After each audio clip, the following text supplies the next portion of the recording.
दोस्तों, पुत्रदा एकादशी 16 अगस्त 2024 के दिन चुपचाप गाय को खिला दें। यह एक छोटी सी चीज, उससे पहले दोस्तों जान लेते हैं पुत्रदा एकादशी के बारे में। हर महीने एकादशी का पर्व आता है, लेकिन सावन महीने में आने वाली पुत्रदा एकादशी सबसे ज्यादा महत्वपूर्ण होती है। आइए जानते हैं, साल 2024 में कामिका एकादशी कब है दोस्तों। पुत्रदा एकादशी तिथि भगवान विष्णु को समर्पित है। माना जाता है इस दिन भगवान विष्णु का व्रत करने से और उनकी पूजा करने से सभी पापों का नाश हो जाता है और मोक्ष की प्राप्ति होती है। आइए जानते हैं इस साल पुत्रदा एकादशी 2024 की डेट, पूजा और क्यों। पुत्रदा एकादशी समस्त पापों से मुक्ति दिलाने वाली एकादश यों में से एक मानी जाती है। ऐसी मान्यता है कि इस व्रत को करने से पापों का अंत होता है। इतना ही नहीं, व्यक्ति को कई तरह के रोग, दोष और आर्थिक समस्याओं से भी छुटकारा मिलता है और अक्षय पुण्य की प्राप्ति होती है। वह ने श्री कृष्ण के मार्गदर्शन में इस व्रत को करके महाभारत युद्ध में विजय प्राप्त की थी। दोस्तों, पुत्रदा एकादशी के दिन स्वर्ग का दरवाजा खुल जाता है, इसलिए इस दिन किया गया दान पुण्य अन्य दिनों में किए गए दान पुण्य से अधिक फलदायी होता है। वास्तव में 16 अगस्त पुत्रदा एकादशी के दिन अगर आप यह उपाय कर लेते हो तो यकीनन आप पर मां लक्ष्मी की कृपा होगी और आप धनवान बन जाओगे। आप धनवान ना बने तो मुझे बताना दोस्तों, बस जो उपाय आपको बताया जाए वह उपाय कर लेना।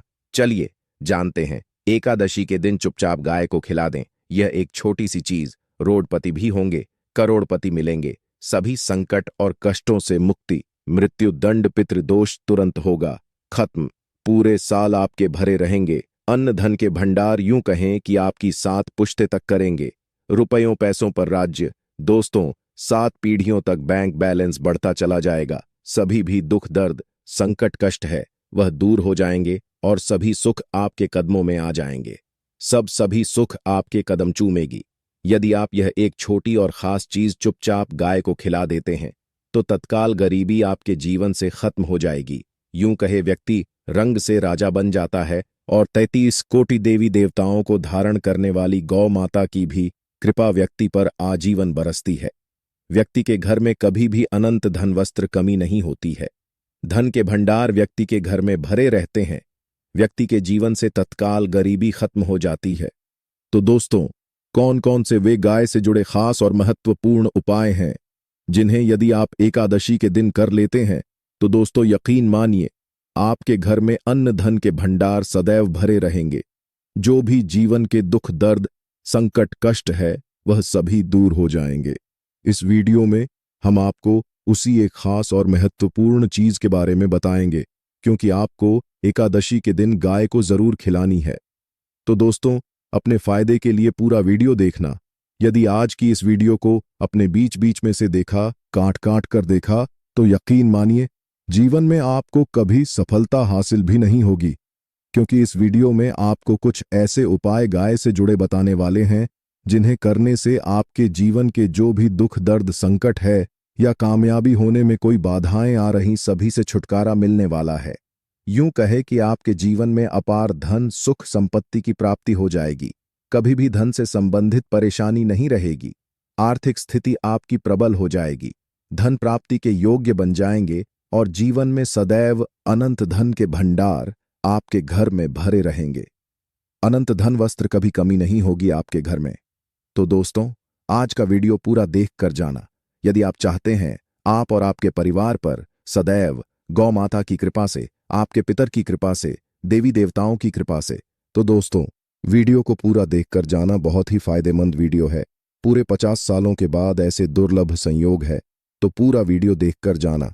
यदि आप लाभ हासिल करना चाहते हैं और 7 पीढ़ियों तक कभी कोई किसी तरह की कमी ना हो, यह फल चाहते हैं, तो वीडियो को पूरा देखकर जाना। बहुत ही लाभप्रद वीडियो है आपके लिए। दोस्तों, वीडियो को आगे शुरू करें उससे पहले आपसे रिक्वेस्ट करते हैं कि इस वीडियो को लाइक कर चैनल को सब्सक्राइब कर देना और कमेंट बॉक्स में सच्चे दिल से जय गौ माता जरूर लिख देना, जिससे माता की कृपा आपके और आपके परिवार के ऊपर सदैव बरसती रहे। और ज्यादा से ज्यादा वीडियो को शेयर जरूर करना, ताकि और लोग भी इस वीडियो के माध्यम से लाभ हासिल कर सके। इन उपायों को करने से अपने जीवन में सदैव धन सुख संपत्ति की प्राप्ति कर सके। तो शेयर करना ना भूले इस वीडियो को, जिससे और लोगों का भी भला हो। आपको बता दें, इस दिन तीर्थ स्नान करना बहुत ही फलदायी समझा गया है। यदि कहीं तीर्थ स्थान पर पवित्र नदी में स्नान करना संभव ना हो तो आप क्या करें? घर पर ही नहाने वाले पानी में गंगा जल की कुछ बूंदें डालकर स्नान कर लें। और साथ ही साथ यदि आप स्नान आदि से निवृत्त हो जाएं, सर्वप्रथम तो अपने घर के पूजा स्थान को साफ कर वहां पूजा पाठ करें और दान जरूर करें। और इस एकादशी के दिन दान करने से सभी मन कामनाएं पूर्ण हो जाती हैं। एकादशी के दिन विशेषकर पूर्वजों की पूजन के लिए बहुत ही शुभ फलदायी समझा गया है। आपको बता दें, इस बार जो इस दिन पूजा के साथ साथ सूर्य देव की पूजा जरूर करनी चाहिए। आपको बता दें कि इस दिन यदि सूर्य नारायण की पूजा करते हैं तो आपके गृह जनित दोष भी दूर हो जाता है। व्यक्ति के जीवन में धन सुख संपत्ति की प्राप्ति हो जाती है। समस्त मनोकामना व्यक्ति की पूर्ण हो जाती है। और दोस्तों, साथ ही साथ अब बात करें आपको उस दिन, मतलब यह जो एकादशी के दिन है, इस दिन आपको एक उपाय तो जरूर करना है। गाय का उपाय बताने से पहले एक उपाय आपको बता दें। इस उपाय को जरूर दूर करें। क्या करें कि शाम के समय पीपल के पेड़ के नीचे आपको सरसों का चौमुखी दीपक, आटे का दीपक बनाना है। चौमुखी, उसमें आपको कलावे की बाती लगाकर सरसों के तेल का दीपक जला देना है और बीच में 2 साबुत फूल वाले लौंग भी डाल दें। फिर देखिए कैसे चमत्कार आपके जीवन में होता है। शाम के समय जलाकर उसे छोड़े, मनोकामना मांगकर। दोस्तों, 11 दिनों के अंदर आपकी वह मनोकामना पूर्ण ना हो जाए तो हमें बता देना। बहुत ही प्रभावशाली उपाय बताया मैंने आपको, बहुत ही दुर्लभ से दुर्लभ है। इस बार नए वर्ष के उपाय को जरूर करें। यह उपाय जो है बहुत ही आपको लाभ देगा।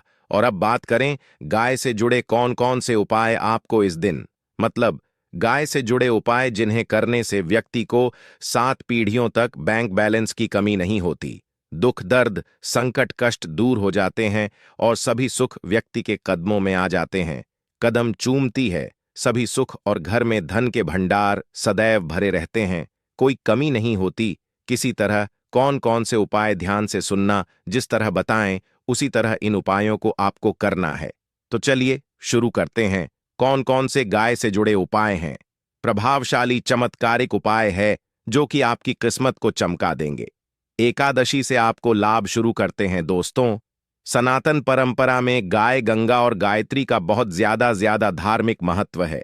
मान्यता है कि गौ माता के शरीर पर 3 कोटि देवी देवताओं का वास होता है।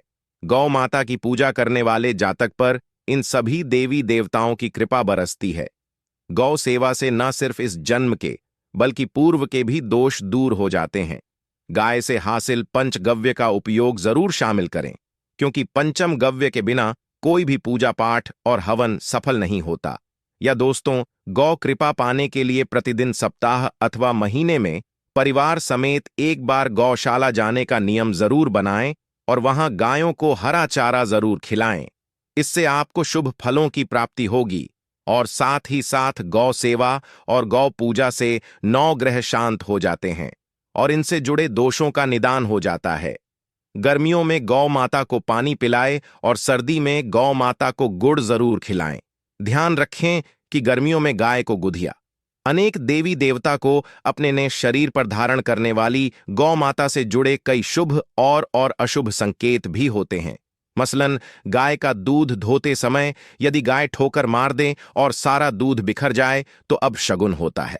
यदि कोई यात्रा पर निकल रहा हो और गाय अपने बछड़े को दूध पिलाती सामने आ जाए तो निश्चित रूप से जिस यात्रा के लिए आप निकले हैं वह यात्रा आप जरूर ही सफल होगी और वह जिसके लिए आप निकले हैं वह जरूर ही पूर्ण होगा।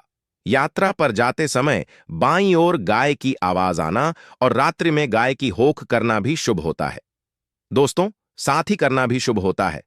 दोस्तों, साथ ही साथ गाय के साथ आप भूल कर भी दुराचार ना करें, अन्यथा मिलता है घोर पाप और जीवन भर की परेशानियां बनी रहती हैं। जी हां दोस्तों, गाय को राष्ट्रीय पशु बनाए जाने और इन्हें मौलिक अधिकार दिए जाने की बात हो रही है। तो सवाल उठता है, गाय संस्कृति का अहम हिस्सा है, तब भी गाय के साथ लोग खराब व्यवहार कैसे कर लेते हैं? गाय दर दर भटकती रहती है, भरपेट इन्हें चारा तक लोग नहीं देते। गाय जब तक दूध देती रहती है तो उनकी सेवा होती है और जैसे ही दूध देना बंद कर देती है तो लोग इन्हें उनकी किस्मत पर छोड़ देते हैं, सड़कों पर और गलियों में भटकने के लिए। ऐसे में गोवंश जीवों को कोई डंडे मारता है तो कोई पानी डाल देता है, कभी वाहनों की चपेट में आ जाती है तो कभी बीमार होकर बेचारी यह गाय दम तोड़ देती है।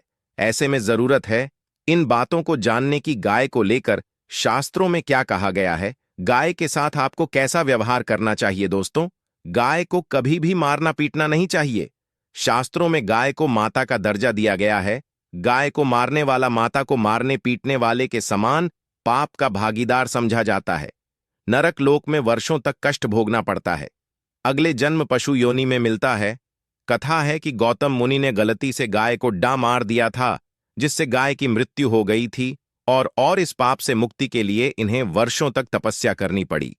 भगवान श्री कृष्ण जी ने बैल स्वरूप में आए वृद्धाश्रम का वध कर दिया था, जिससे मुक्ति के लिए भगवान श्री कृष्ण को संपूर्ण तीर्थों को एक कुंड में बुलाना पड़ा और इस कुंड में स्नान से वह पाप मुक्त हो गए थे। दोस्तों, साथ ही साथ पानी पी रही गाय को भगाते हैं। वे घोर पाप के भागी बनकर नरक भोगते हैं, ऐसा पुराणों में बताया गया है। जबकि जो लोग गाय के लिए प्याऊ और चार बनवाते वह माह भाग्यवान होते हैं। ऐसे लोग घोर पाप से मुक्त होकर स्वर्ग पा जाते हैं और बड़े ही धनवान कुल में जन्म लेकर सुख भोगते हैं। और साथ ही साथ आराम कर रही गाय को कष्ट देकर कभी भी उठाना नहीं चाहिए। कहते हैं कि जिस स्थान पर गाय बैठी है वहां से नकारात्मक ऊर्जा खत्म हो जाती है। गाय के बैठने की जगह को जो लोग नियमित साफ रखते हैं वह जन्म में किए गए जाने अनजाने में पापों से मुक्ति हो जाती है और गोलोलोक में स्थान पाते हैं। गाय को डंडा मार कर उठाना, पानी डालकर उठाने से मनुष्य पाप का भागी बनता है और अगले जन्म में उसे दर दर भटकना पड़ता है। और साथ ही साथ शास्त्रों में बताया गया है कि गाय का दूध उसके बछड़े के लिए होता है। गाय के बछड़े से बचा हुआ दूध ही मनुष्य को लेना चाहिए। परंतु कुछ लोग एक बार गाय को दूध लेने बाद फिर से बछड़े के लिए बचा हुआ दूध भी धो लेते हैं। ऐसा करना घोर पाप कहाँ जाता है। ऐसे दूध को धोने वाला और ग्रहण करने वाला दोनों ही पाप के भागी बन जाते हैं।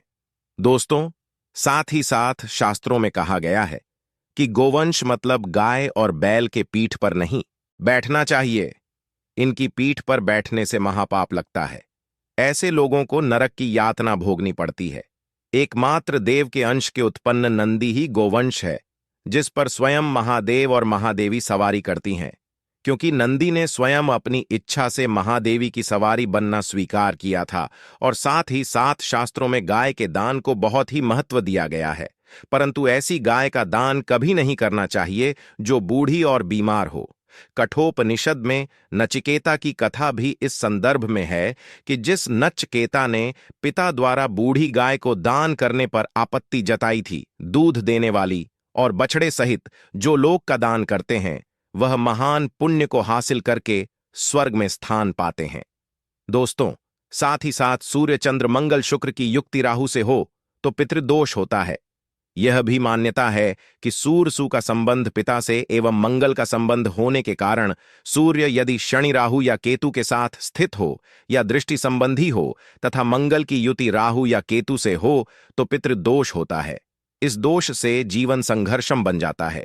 यदि पितृदोष हो तो गाय को प्रतिदिन या किसी भी एकादशी को या किसी पूर्णिमा के दिन अमावस्या या किसी भी खास दिन पर रोटी गुड़ चारा खिलाने से पितृदोष खत्म जाता है। साथ ही साथ गाय की पीठ पर जो कूबड़ बना होता है वह बृहस्पति गुरु है। अतः जन्मपत्री में यदि बृहस्पति अपनी नीच राशि मकर में हो या अशुभ शिवलिंग में जा रहे हों और सामने से गौ माता आती हुई दिखाई दे तो गौ माता को अपनी दाहिनी ओर से जाने देना चाहिए। आपकी यात्रा जरूर ही सफल होगी। और जिस घर में गाय होती है उसमें वास्तु दोष स्वतः ही खत्म हो जाता है। और साथ ही साथ आपको बता दें कि गाय को आप भी रोटी बनाएं, प्रतिदिन ताज़ी रोटी ही बनाएं। गाय को अगर आपने रोटी बनाई है तो कोशिश करें कि उस रोटी को आप तुरंत ही गाय को दे दें। अगर आप उस रोटी को रख दें और उस रोटी को अगले दिन देंगे तो वह रोटी बांसी मानी जाएगी। गाय को कभी भी बांसी रोटी ना दें, इससे घर में नकारात्मक ऊर्जा वास करती है और जो भी काम आपके बनने वाले होंगे वह काम भी आपके बिल्कुल भी नहीं बनेंगे। इससे आपके घर में हमेशा दर्द देवता का वास रहेगा और आप जिस भी काम को करेंगे उस काम में आपको हमेशा असफलता ही हाथ लगेगी। इसीलिए कोशिश करें गाय को रोजाना ताजी रोटी बनाकर खिलाएं और रोटी को बिल्कुल ना रखें। बासी रोटी गाय को ना दें और साथ ही साथ सड़ी गली चीजें गाय को नहीं खिलानी चाहिए। घर में कोई फल है, कोई सब्जी है, सड़ जाए तो लोग क्या करते हैं, गाय को देते हैं। नहीं, ऐसा नहीं करना चाहिए। ऐसा करने से यदि आप गाय को खिलाते हैं तो आप पाप के भागी बन जाते हैं। आप बिल्कुल सड़ी गली चीजें गाय को ना खिलाएं और साथ ही साथ एकादशी पर आटे की 11 लोहियां बनाकर उनके ऊपर हल्दी लगाएं। इसके बाद गाय को खिलाएं। हर एक लोही को खिलाते समय गाय के सिंघवाल आपके जीवन में खुशियां ही खुशियां होंगी।